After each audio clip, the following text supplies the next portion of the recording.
Olá, boa noite a todos. Sejam muito bem-vindos à nossa live. Bom demais poder ter esse espaço aqui com vocês. Quero agradecer a todo mundo que já começou a entrar. A gente vai ter um tempinho aqui até que o máximo de pessoas possível que queiram assistir a nossa live possam entrar. Eu estou aqui direto da nossa redação e nós estamos contando hoje com a participação de mais 3 convidados aqui que são da nossa equipe do Novo. Eu queria já dar boa noite e por ordem de educação, evidentemente aprendida lá em Macau, e Túlio sabe disso, eu vou aqui começar o nosso boa noite com Dani, nossa representante feminina na nossa live do Novo. Oi Dani, boa noite, tudo bem?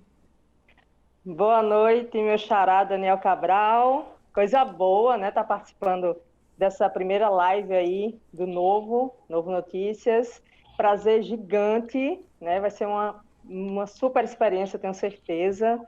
Boa noite a todos, né, que já estão chegando por aí, né, para nos acompanhar. Boa noite, Jean. Boa noite, Túlio. E vamos lá, vamos embora, né, discutir aí esses principais fatos, né, dos últimos 2 dias, digamos assim, né? É isso aí, Dani. Boa noite, Túlio. Boa noite, Daniel Cabral, boa noite, Daniela Freire, boa noite, Jean Valério, boa noite aos internautas, né? Eu trabalhei aí com os 3 praticamente, né? Com o Jean no Jornal de Hoje, com Daniela também na rádio e também no Jornal de Hoje, e na televisão, né? Na TV, TV. Fizemos um programa juntos, o Jornal Verdade, um telejornal da Rede TV. Então é um prazer, eu estou retomando aí a carreira jornalística, é um novo formato, com novas ferramentas, inclusive. Essa interação é muito interessante, porque quando a gente estava no jornal impresso, por exemplo, você fica quase que sem esse feedback, né? Você escreve, sabe da repercussão porque as coisas acontecem, mas não tem aquela ligação direta com o leitor. E com esse novo formato, as lives, isso é uma maneira de haver uma interação, uma integração também do jornalista com os seus leitores, telespectadores, ouvintes. É um formato bem interessante, realmente. Vamos lá. É isso aí. Boa noite, Jean. Boa noite, Daniel Cabral, boa noite, Dani Freire, boa noite, Túlio, todo mundo que está chegando aí. Eu que sou mais íntimo das lives. Estou assim surpreso com esse formato. Parabéns, Daniel Cabral. Verdade. Inclusive um formato novo, um modelo novo. E eu gostaria de perguntar ao pessoal aí, até para interagir. Vocês estão me ouvindo bem? Vocês estão conseguindo escutar todo mundo aqui? E pedir que vocês fiquem aí, porque a gente vai fazer aqui um apanhado geral. Vamos atualizar vocês de todas as principais notícias e debater um pouco sobre elas. Também provocar vocês para que vocês possam emitir aí a opinião de vocês, tá bom? Tá bom. Ô, Jean, eu ia pedir só que a gente ajustasse um pouquinho o seu áudio. Ele está cortando. Eu vou pedir para os meninos irem aí para tentar te ajudar. E enquanto você ajusta o áudio, eu já vou puxando aqui os assuntos para a gente não perder muito tempo. Já tem um bom número aqui de seguidores que estão ao vivo, já acompanhando aqui pelo perfil do Novo. Né? Então eu aqui anotei alguns temas que eu quero conversar com vocês e evidentemente eu não posso começar essa live sem a gente discutir o primeiro tema que está sendo realmente a principal história contada nesses últimos dias, as polêmicas envolvendo tudo que aconteceu e que está acontecendo em relação às vacinas aqui no estado, tanto Natal quanto Mossoró também começou a passar por essa dificuldade, mas especificamente em Natal, onde tem um público maior que está aí indo aos pontos de vacinação e encontrando algumas dificuldades. O Novo saiu no último sábado, o Novo Notícias, e nele a gente mostrou uma reportagem bem interessante, feita pela Narielle, a nossa repórter aqui do Novo, e essa reportagem mostrou que durante toda a semana passada a segunda dose da Coronavac ficou faltando e muitas pessoas angustiadas pelo prazo que elas precisam cumprir para tomar essa segunda dose. O que me chamou a atenção foi que em todo o processo de apuração da matéria da reportagem da Narielle, ela tentou de todo jeito encontrar respostas mais objetivas, tanto da Prefeitura quanto especificamente da Secretaria Municipal de Saúde. E essas respostas elas não vieram. E aí, na sexta-feira, o governo do estado liberou 2.000 doses, das doses contingenciadas para as emergências, as urgências do plano de imunização, e essas 2.000 doses foram ofertadas ao público e em Mossoró 800, um pouco mais de 800 doses. Só que aí, quando foi hoje, as vacinas acabaram de novo. Eu queria ouvir vocês, o que é que vocês acompanharam, e aí, mais uma vez, me permita aqui começar com o Dani, o que é que ela tem achado, como é que ela tem acompanhado esse processo da vacinação aqui em Natal, principalmente nessas últimas 2 semanas com essa polêmica. Bom, Daniel, eu tenho acompanhado com muita preocupação, né? Na verdade, bate até um certo desespero em mim, pessoalmente, né? Porque meus pais precisam tomar a segunda dose e não estão conseguindo. Não conseguiram nesse final de semana, ainda não era o momento deles, né, serem vacinados com a segunda dose. Já estão no período, Dani, deixa eu te interromper, só para dar uma notícia aqui em primeira mão, tá? Vamos lá. Uma liminar derrubou o senador Renan Calheiros da relatoria da CPI da pandemia. Eita. A Justiça acolheu o pedido de liminar feito pela deputada Carla Zambelli, do PSL de São Paulo. Essa decisão acabou de sair. O Renan Calheiros, ele não pode ser, de acordo com a Justiça, o relator da CPI da pandemia. Mas a gente vai tocar nesse assunto já já. Me perdoe aí interromper, mas é uma informação eu ia até perguntar se você queria mudar de assunto já. Não. Vamos continuar. É só para o nosso público ficar a par do que está acontecendo e já já a gente volta a falar sobre esse assunto. Mas uma notícia, Daniel, que notícia em primeira mão, que eu acho que a CPI aí, essa CPI vai ser a CPI do fim do mundo, e a gente já percebe que Bolsonaro luta de todas as formas. Inclusive, ele tentou se aproximar do Renan, através do filho do Renan, que é governador, e me parece que ele já vinha tentando se aproximar. Mas esse assunto a gente vai comentar daqui a pouco. A gente vai falar já sobre isso. A gente vai falar já sobre isso. Presidente? Vamos voltar aqui para a Dani, para ela concluir o raciocínio dela, e depois a gente dá uma geral sobre isso e volta para a CPI. Pois muita preocupação, muito desespero, né? A gente tem que se colocar no lugar dessas pessoas que já estão aí no limite dos 28 dias, né, que precisam receber essa segunda dose. A gente não sabe qual é o efeito dessa vacina se você perder esse prazo, né? Ninguém sabe o que é que acontece, né, no nosso corpo com relação ao imunizante se você tomar ele fora do prazo. Então, é um desespero, e por conta desse desespero a gente viu aquela aglomeração no fim de semana acontecendo, né, das pessoas que estavam correndo atrás, né, para tentar tomar essa vacina. E o que eu vejo, Daniel, com relação a isso, é uma desorganização generalizada, uma desorganização que ela vem de cima, ela vem do governo federal. Tanto é que aí eu vou dar uma informação que eu não sei se vocês já estão sabendo, mas não é só Natal e Mossoró, não é só no Rio Grande do Norte que a gente está vendo essa situação acontecer. A princípio, eu achava que Natal era, assim, a única, ou uma das pouquíssimas cidades que estava faltando segunda dose, mas eu acabei de ver aqui na CNN, inclusive, a informação de que isso está acontecendo em outras cidades do país, inclusive no Rio de Janeiro e em São Paulo, né? Isso mostra, na minha opinião, a princípio, né, que há um erro que vem do governo federal na distribuição das doses da vacina, né?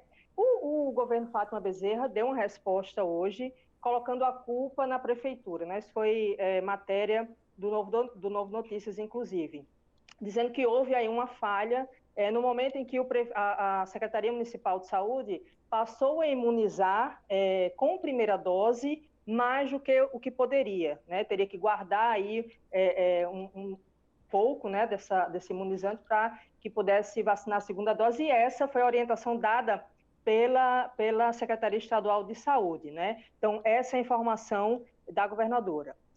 Inclusive, eu tinha feito uma matéria mostrando que em Mossoró, o prefeito já estava vacinando grupos com comorbidade, né? Com doença renal crônica, né?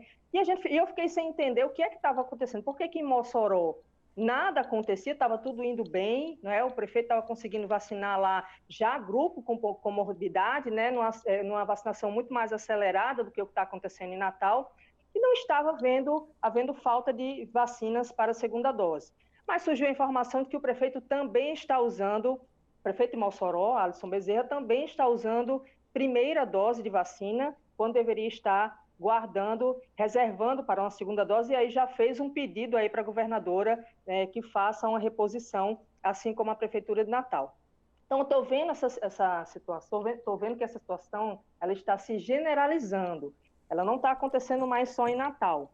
Então, eu realmente, é o que você disse, né? A gente tenta entender o que é que está acontecendo e não consegue, né? Porque, a princípio, você acha que há um erro da gestão municipal de Natal, mas aí quando você começa a ver uma coisa generalizada, né? Uma coisa que está se espalhando, que está acontecendo em outras cidades do país, na minha opinião, isso representa uma falha que vem do governo federal na distribuição desses imunizantes, né? A gente viu, por exemplo, o governo federal anunciar que iriam chegar tantas milhões de doses e, assim, 2 dias depois, recuar em tantas milhões, né? Então, as pessoas se preparam, né? Os governos se preparam para receber uma determinada quantidade de doses e, de repente, fica sem aquela quantidade que eles teriam que trabalhar. Então, eu acho que é um problema gravíssimo, né, o que está acontecendo, justamente porque a gente não sabe o que acontece se você passar do prazo de 28 dias para tomar a vacina, e é uma situação urgente que precisa ser resolvida já, né? Precisa ser resolvida, e quem pode resolver isso? É o governo federal. Dani, né?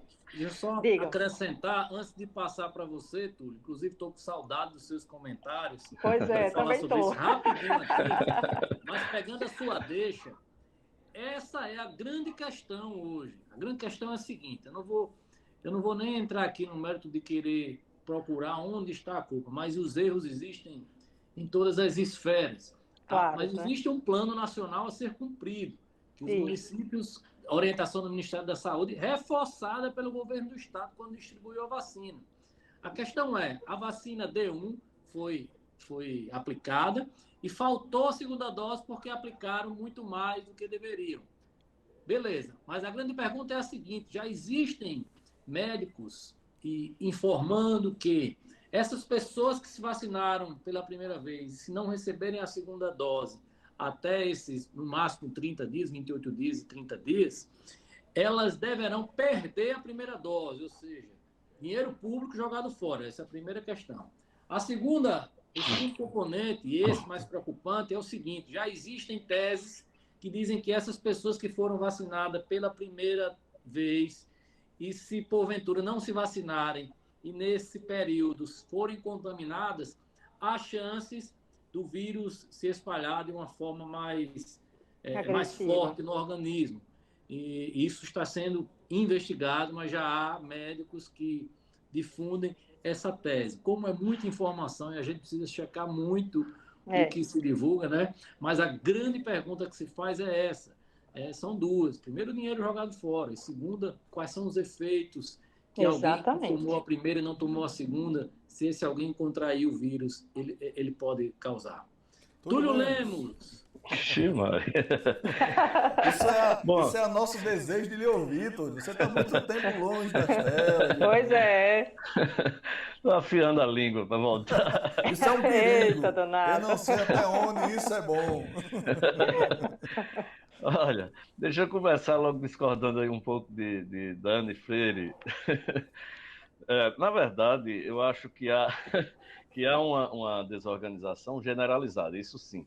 Mas vamos lá. O que é que acontece? Jean tocou num ponto aí que o governo federal ele estabeleceu um plano nacional de imunização e nesse plano estabeleceu as categorias, vamos dizer assim. O que é que aconteceu? Vamos pegar o caso específico de Natal. E aí eu venho para uma coisa que foi dita pelo governo hoje.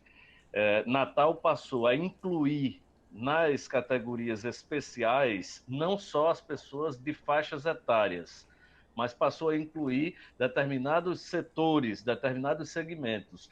Isso fez com que a dose que deveria ter sido armazenada para a segunda dose, a quantidade de vacina, foi usada já como primeira, acreditando que nesse intervalo, como é um intervalo relativamente longo, de até 28 dias, nesse intervalo a prefeitura receberia do governo federal, o que não aconteceu. Aí, voltando ao que o Dani falou, o governo prometeu tantos milhões, depois diminuiu essa carga. Então, na verdade, o governo federal, ele vem pecando desde o início, né, em uma série de coisas que a gente vai chegar a isso aí. Mas, especificamente nessa distribuição, aparentemente o governo acertou quando estabeleceu os quantitativos para cada cidade, baseado nos números, naturalmente, enviados pelos municípios, pelas suas respectivas secretarias de saúde, para o governo federal. E aí, por que Natal faltou? Por que Mossoró faltou? Não sei especificamente se foi esse interesse por parte das prefeituras de avançar nos segmentos ou mesmo nas faixas etárias, porque isso tudo virou uma questão política, né? A partir do momento que diz cidade tal está vacinando 60 anos, a faixa de 60 e diante, e Natal só está com tanto. Aí, quer dizer, os prefeitos ficaram naquela euforia de querer avançar mais para marcar ponto positivo junto aos seus conterrâneos, seu eleitorado.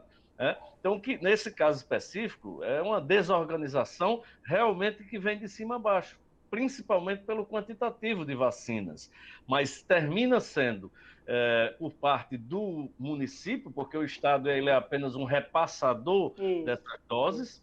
O governo federal compra as vacinas, repassa para os estados e os estados distribuem com os municípios. Então, acho que foi eu estou me amparando no que foi dito hoje pelo governo do estado, pela governadora, citando realmente o Plano Nacional de Imunização, que estabelecia determinados quantitativos, e esse quantitativo foi atropelado pela Prefeitura de Natal. Mossoró pode ser da mesma forma? Não sei. É possível que sim.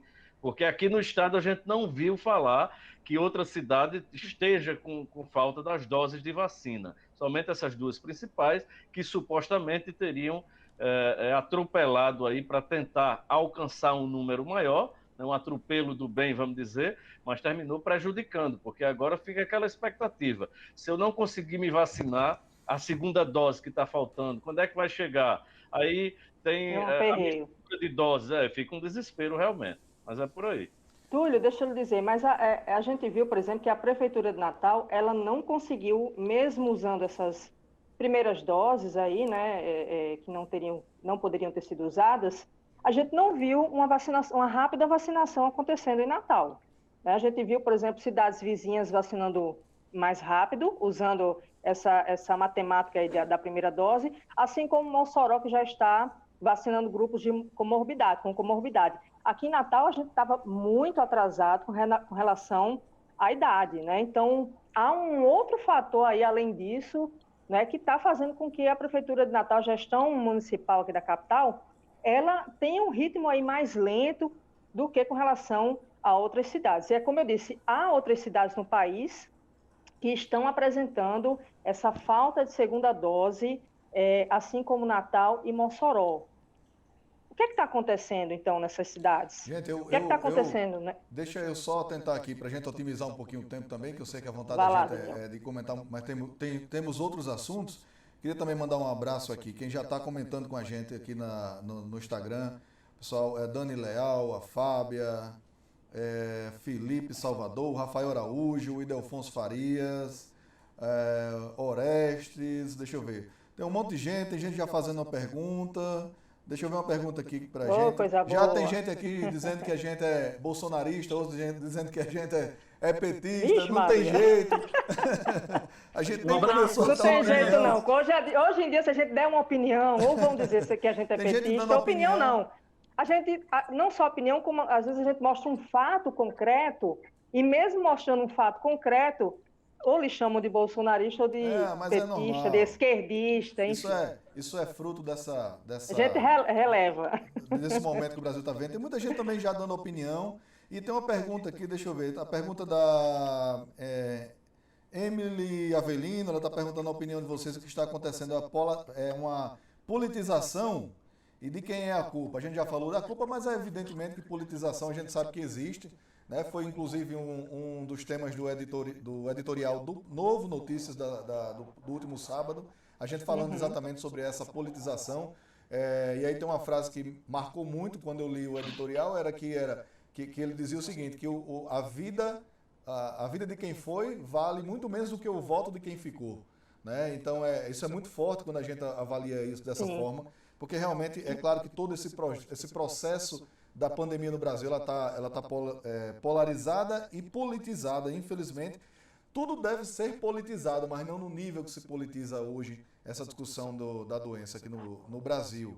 Né? O Fred Carvalho, queria mandar um abraço para o nosso amigo Fred também, que está aqui. Ele falou que são 45 dias, segundo o Butantan, para a resposta que Jean provocou em relação à vacina. Né? Tem gente dizendo aqui que a culpa é de fulano, a culpa é de ciclano, enfim, dando a opinião, bacana a participação de todo mundo. E aí vem uma outra pergunta, e eu vou entrar no assunto agora em relação ao CPI. O que é que vocês acham, o que é que vocês esperam em relação ao CPI Covid? A gente tinha Vai, Jean, faltou você aí falar, né? Específicos para falar sobre esse assunto, né, que era a ligação que foi feita para o Renan Filho, por parte do presidente, e uma lista de 23 possíveis acusações que o governo pode sofrer na CPI. Essas acusações feitas, a lista é levantada pelo próprio governo. Foi uma forma do governo reunir aí todos os ministérios e saber como iria contra-atacar essas acusações.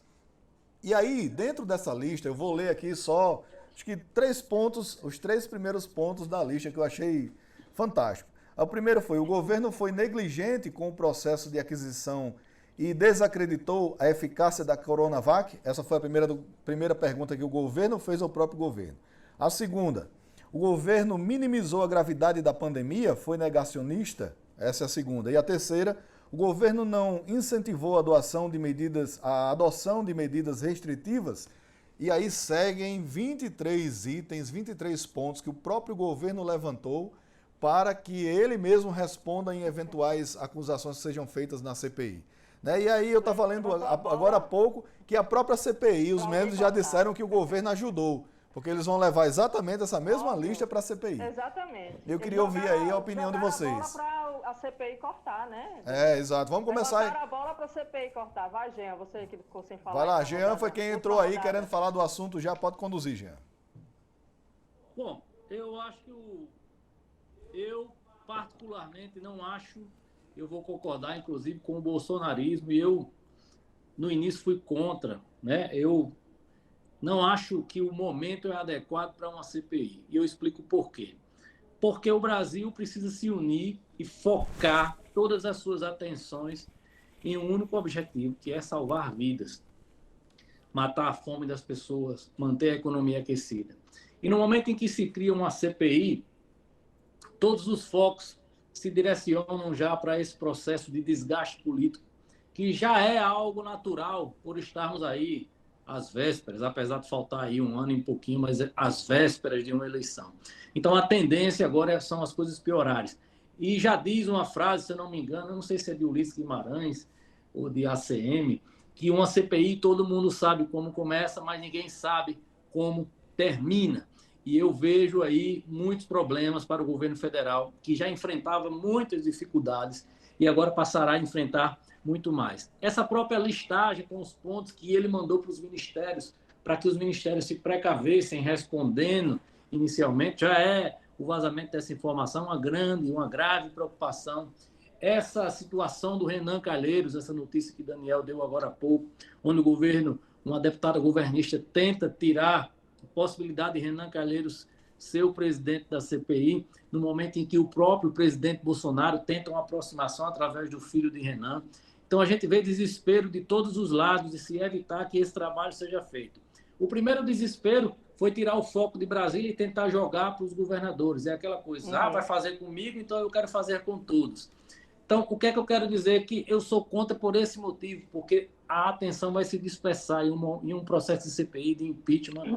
Nesse momento, eu acho que o Brasil não aguenta. Então, essa é a minha opinião sobre esse momento. Acredito que nós teremos aí momentos políticos muito complicados no Brasil, o que deverá, inclusive, agravar o já incompetente trabalho que é realizado para combater a pandemia.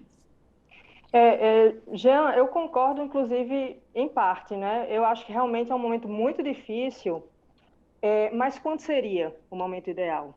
Né? Porque, assim, qual é a previsão para se acabar essa pandemia? A gente não sabe, né? Não se tem ainda um prazo, a gente não consegue, nem os cientistas conseguem saber exatamente até quando a gente vai enfrentar essa situação.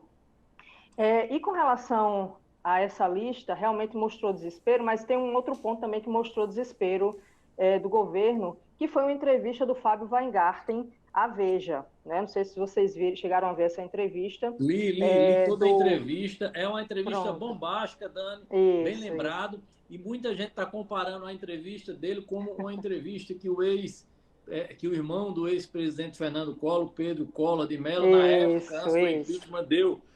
Muito longe disso. Está muito longe.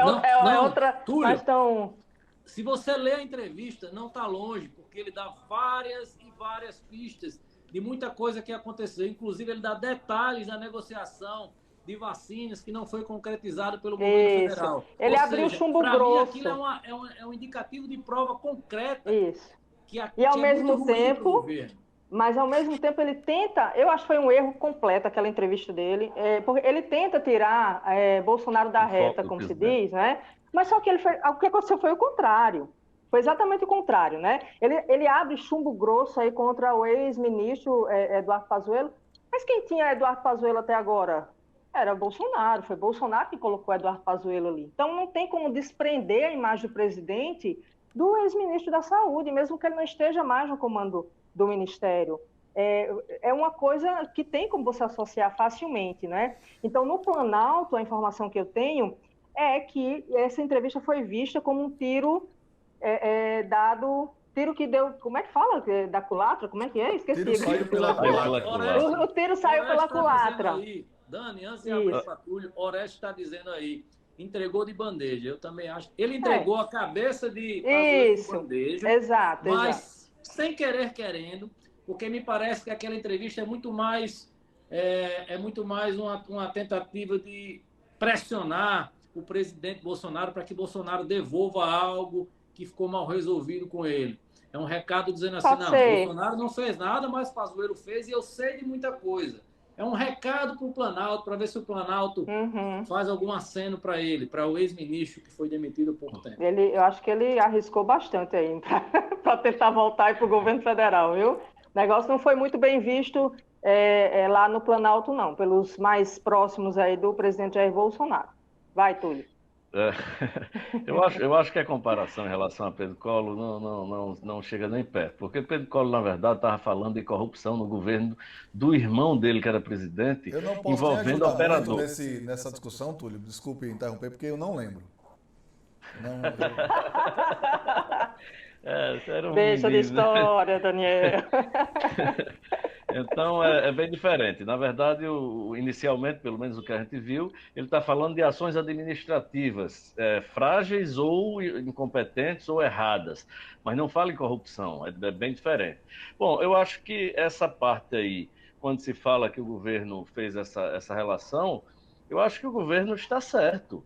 Ele está se preparando, né? Agora é um amadorismo muito grande, mas de certa forma está se preparando. Ora, eles vão me acusar de quê? Desses pontos aqui. Eu preciso ter resposta para esses pontos, então eu vou tratar de recolher argumentos consistentes para poder responder a esses pontos.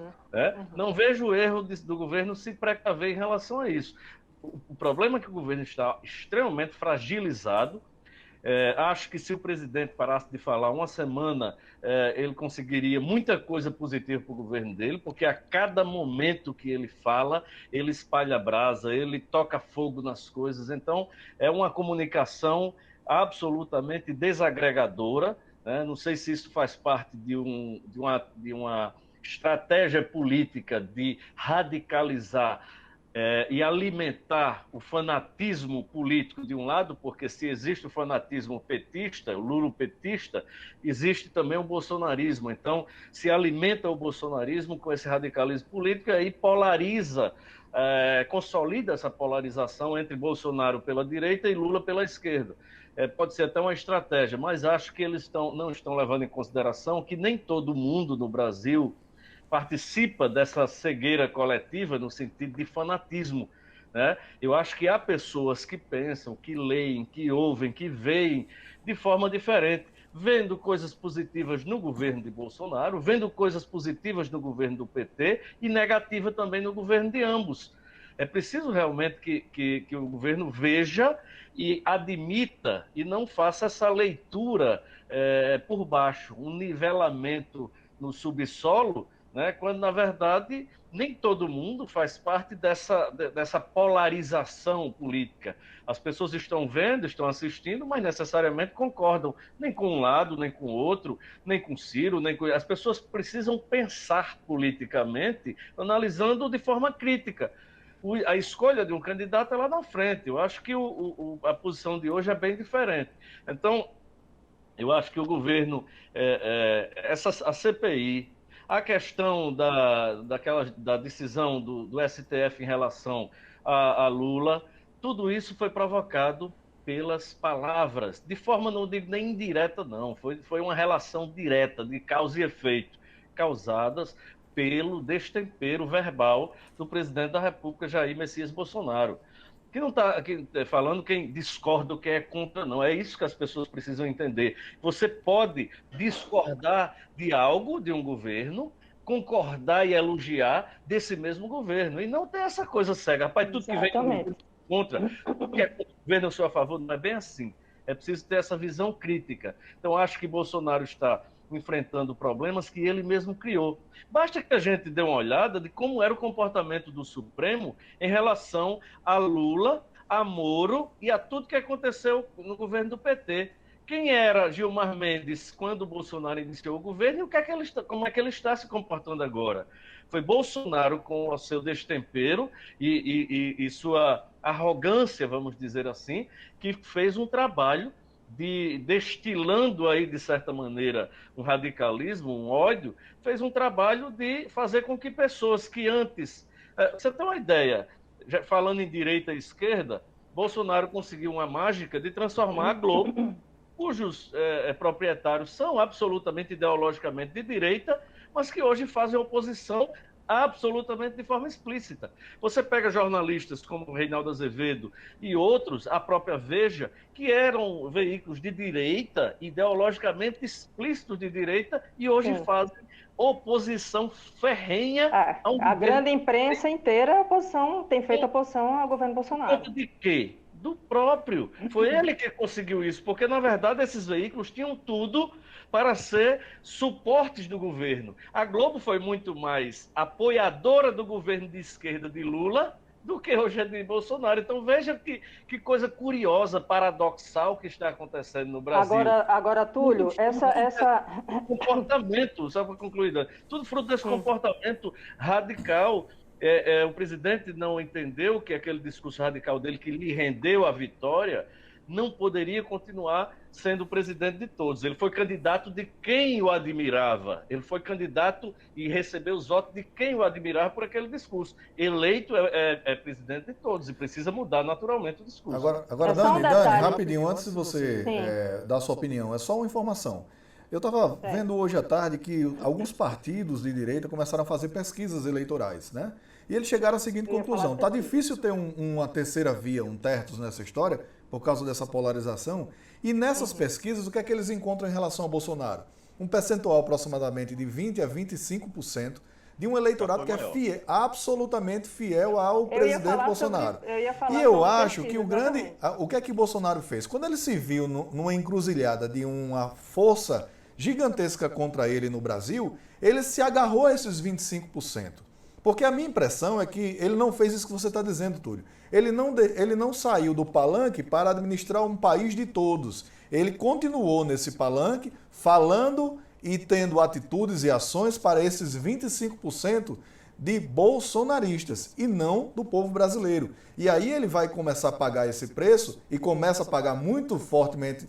Agora começou a pagar com toda essa força que Lula veio trazendo do PT, com as decisões que a Justiça tomou e o deixou à vontade para, numa eleição do ano que vem, ser candidato a presidente da República. Mas, Dani, conclua. Exato, Daniel. Eu acho que ele não saiu do palanque e essa estratégia dele, a gente está vendo aí o resultado nas pesquisas sobre a popularidade do presidente. Ele perdeu muito isso aí, né? Então ele só consegue, a popularidade dele diminuiu tanto, ele só consegue aí atingir esse percentual que você disse, né? De 20%, 30%, que é aquele grupo mais ideológico e radical, né? Que acompanha. Vai, Jean. Falando em radicalismo, perceba uma coisa, Lula volta com muita força.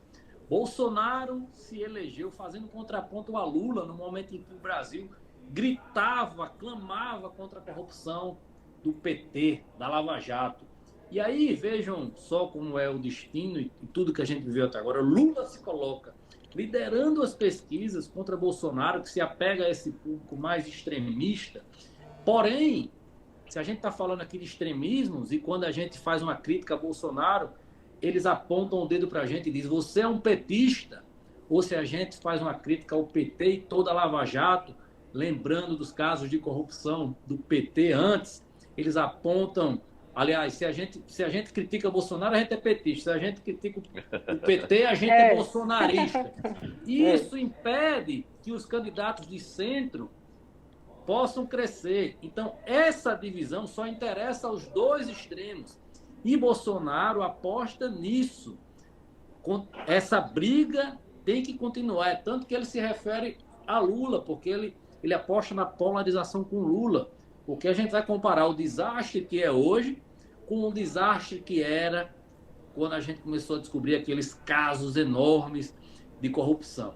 Então, o Brasil vive um momento muito delicado, mas eu concordo com tudo, que ainda é cedo, porque poderemos sim ter um nome fora desse processo de centro, um nome que consiga equilibrar aí um consenso para a gente construir um Brasil de diálogo, digamos assim, né?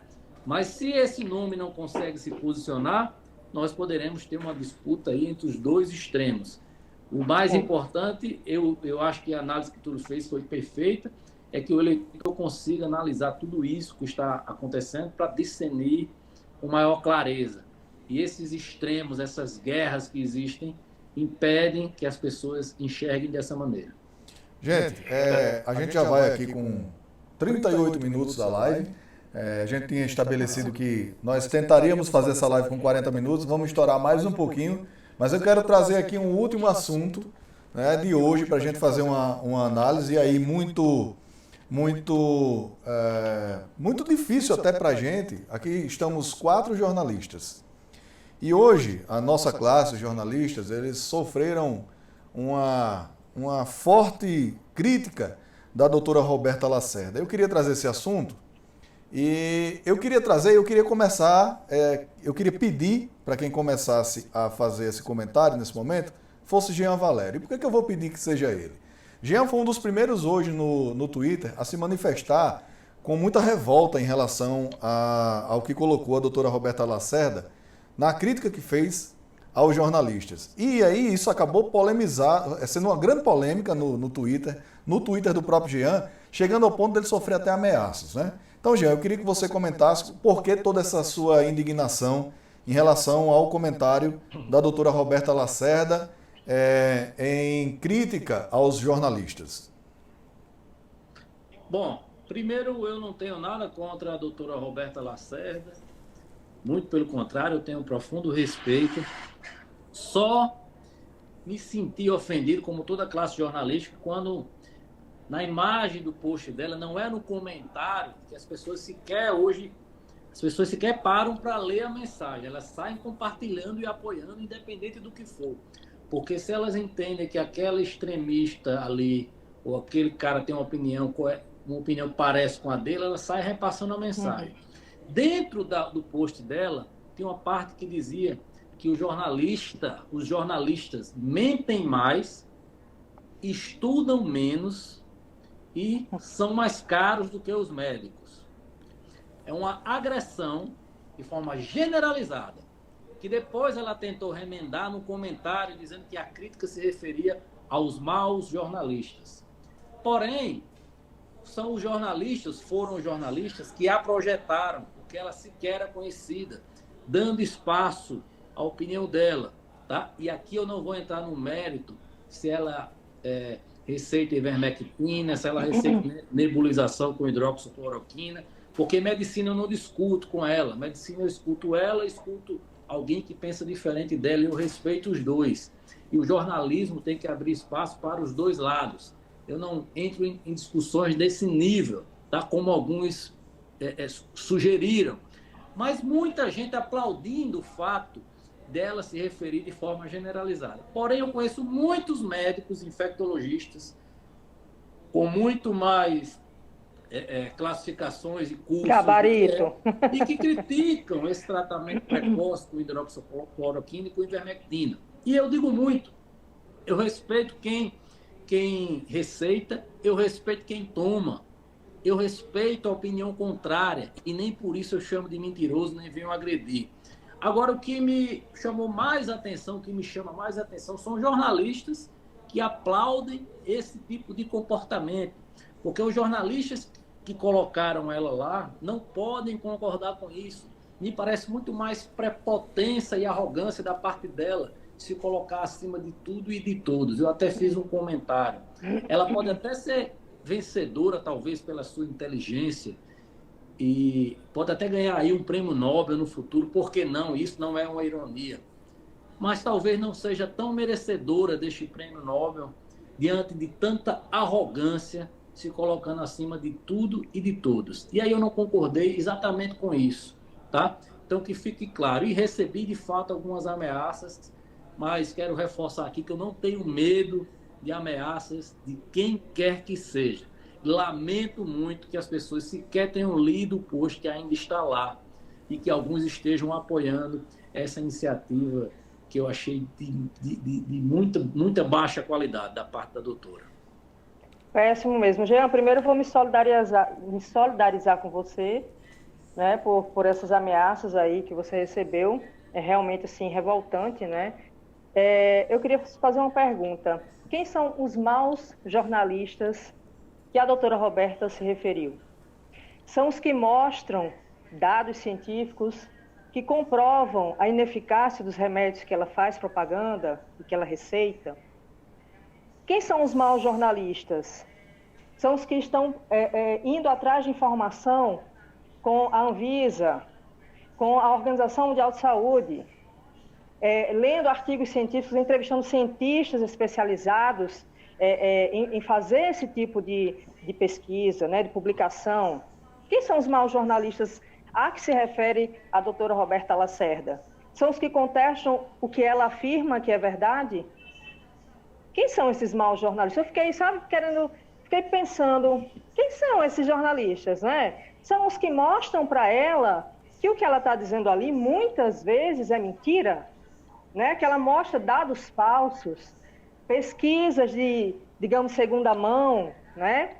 Que as pesquisas científicas gabaritadas em revistas científicas que a gente sabe que são conceituadas, elas mostram, todos os estudos mostram, a gente tem aí JAMA, enfim, eu não vou nem dizer todas, né? Mas as principais revistas científicas no mundo, elas estão provando a ineficácia da ivermectina, a ineficácia da hidroxicloroquina. A gente está vendo aqui no Brasil, aliás, é uma pergunta, quando é que o Conselho Regional de Medicina do Rio Grande do Norte vai investigar a médica a doutora, entre aspas, né, Roberta Lacerda, por estar praticando uma infração ética, né, porque pelo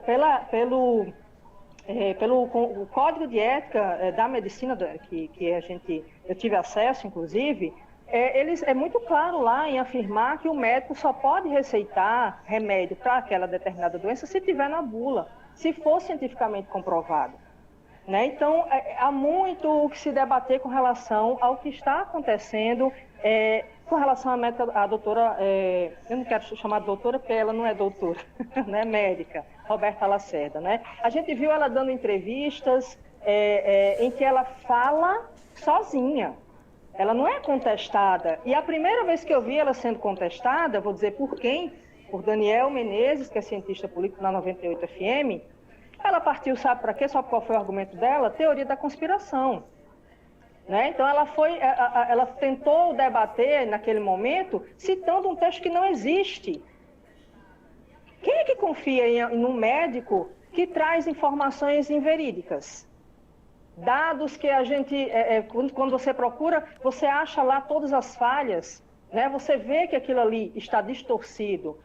Falar bonito é uma coisa, né? Falar bonito, ela fala bonito. Falar rápido, não dá nem pra gente interromper, tá? Porque é um tiroteio danado, né?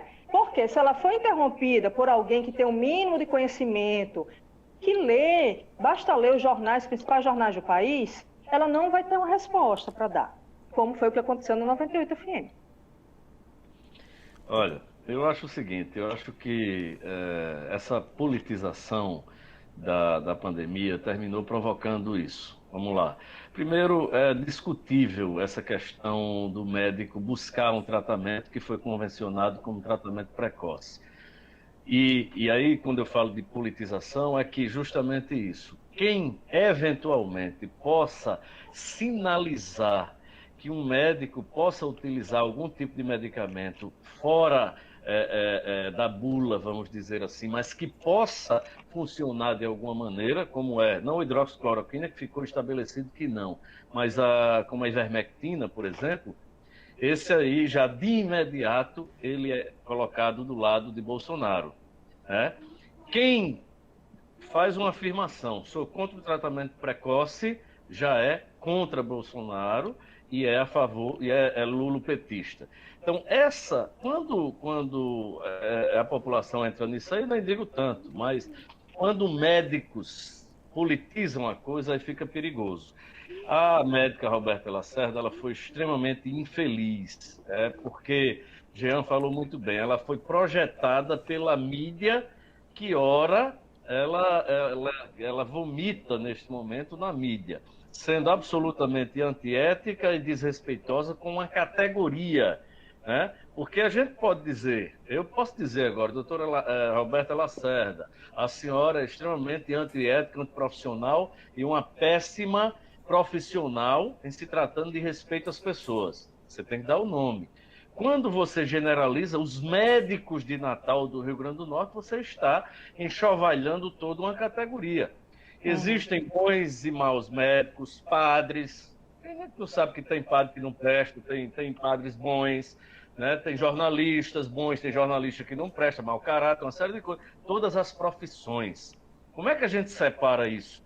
Quando a gente pega os maus profissionais e bota um carimbo neles. Bota um nome. Se ela queria dizer, se referir a alguém, fulano de tal veículo, ele é um mau profissional por isso, que ele mente, ele faz isso e aquilo. Mas ela, do nada, gratuitamente, agredir toda uma categoria, todo um segmento que não faz mais do que projetar, inclusive, o contraditório, que parece que ela não é muito à frente. Mas eu vi que ela ganhou milhares de seguidores com essa polêmica hoje. Então, talvez... mas tá assim, eu acho melhor a Brasil. gente mudar a pauta, porque talvez o que ela esteja querendo seja isso. Deixa eu lembrar uma coisa. Você falou de antiética. Eu vou falar mais alguma coisa. Eu vi uma entrevista dela, inclusive eu fiz uma live com ela no início da pandemia, onde não tínhamos informações ainda. Mas eu vi uma entrevista dela recente, onde ela falava mal também dos colegas médicos. Então, essa questão que você falou sobre falta de ética, quando ela fala mal dos jornalistas, ela fala também mal dos colegas médicos. Uma declaração que ela disse mais ou menos assim: os médicos não receitam ivermectina porque eu compreendo eles, eu estudo muito, mas geralmente os médicos não têm tempo de estudar. Eu estou 24 horas estudando, lendo os artigos científicos, entendendo o que está acontecendo no mundo. Ela sim estuda. Os médicos, colegas dela, não estudam. Ela estuda e cita... O jornalista estuda menos do que do que médicos, né? Ela estuda e fica falando sobre dados inexistentes, sobre decálogo de Lenin, né?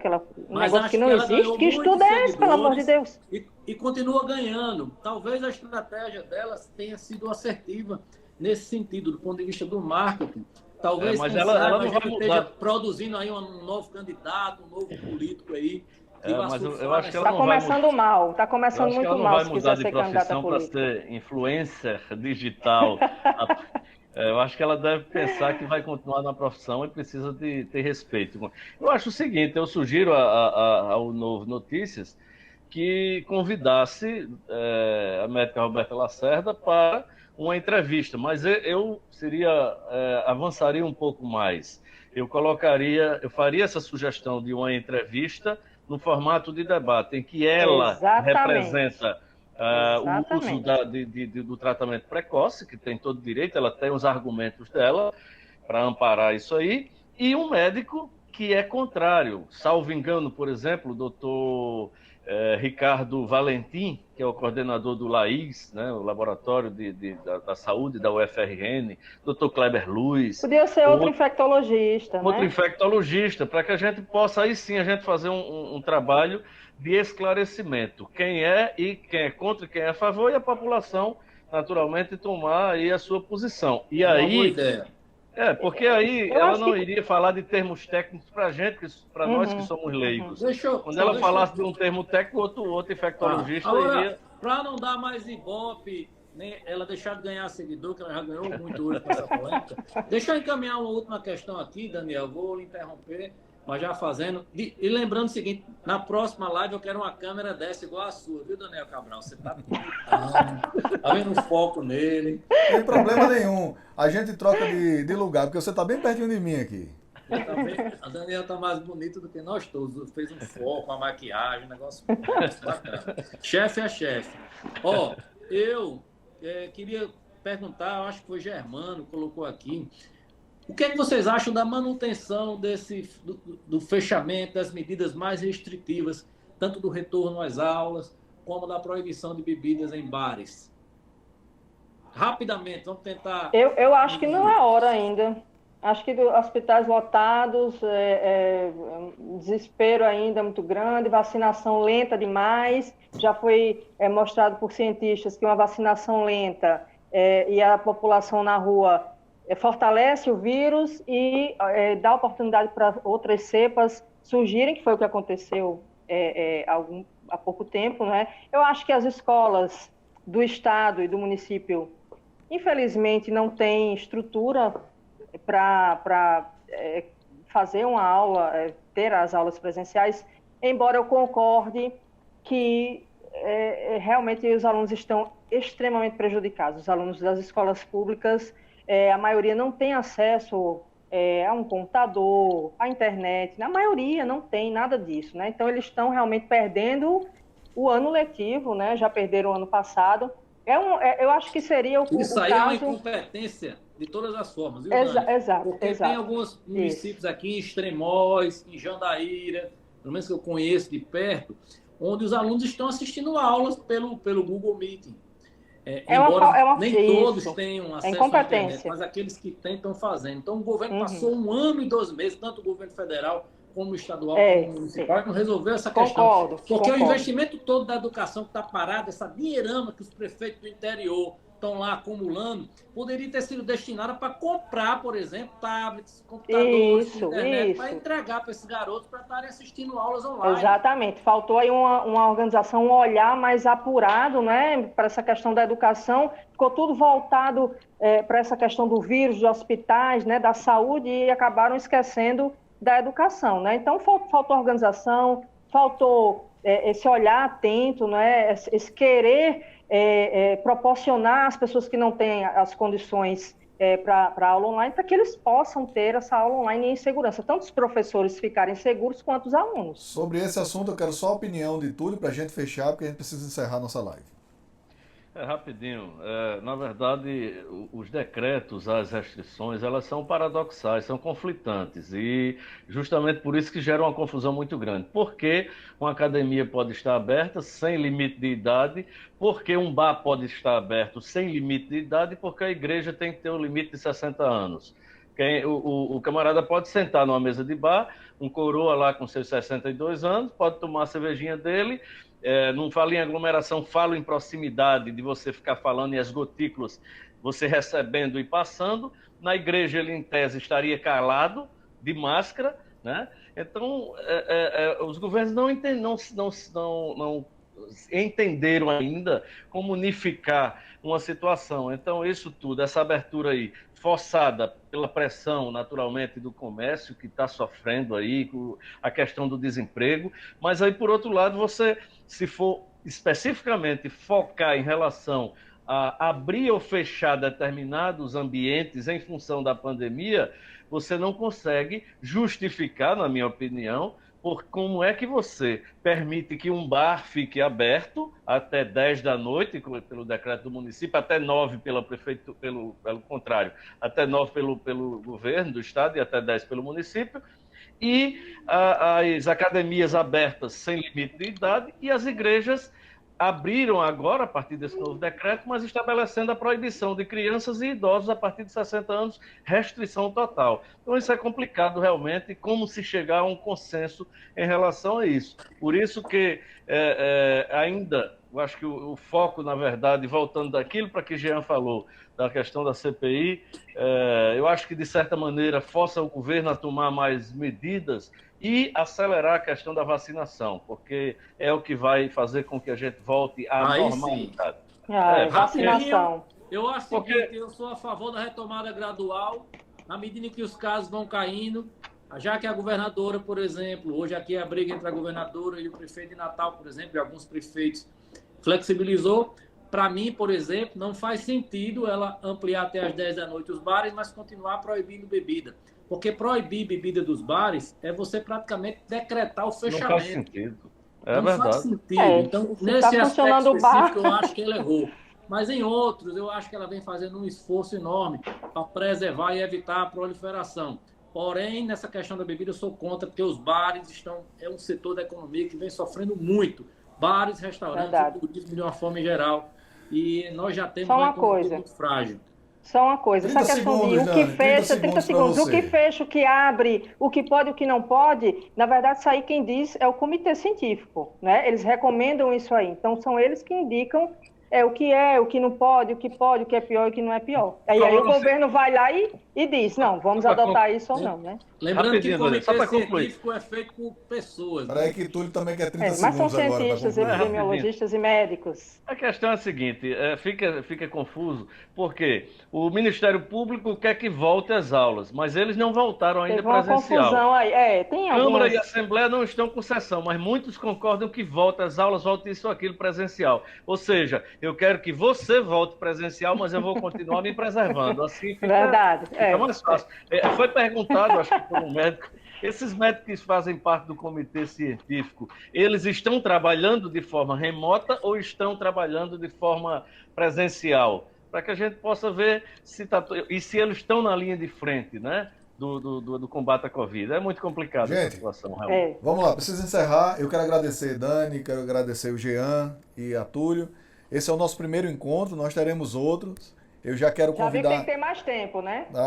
Tá certo. Eu já quero convidar vocês para quarta-feira, a gente ter esse novo encontro, às 19 horas também, para discutir os pontos que a gente achar pertinente de destaque daqui até lá. Quero agradecer a vocês, muito obrigado mesmo pela participação de vocês. Obrigado a todos vocês que ficaram com a gente aqui no Insta do Novo Notícias. Essa conversa nossa aqui vai estar no YouTube do Novo Notícias, vai também estar no portal, então você pode acessar o novonoticias.com.br e lá no YouTube, se você quiser ir direto, é só procurar o canal do Novo Notícias. Muito obrigado a vocês, boa noite. Valeu. E até a próxima. Obrigada, gente. Boa noite, beijão.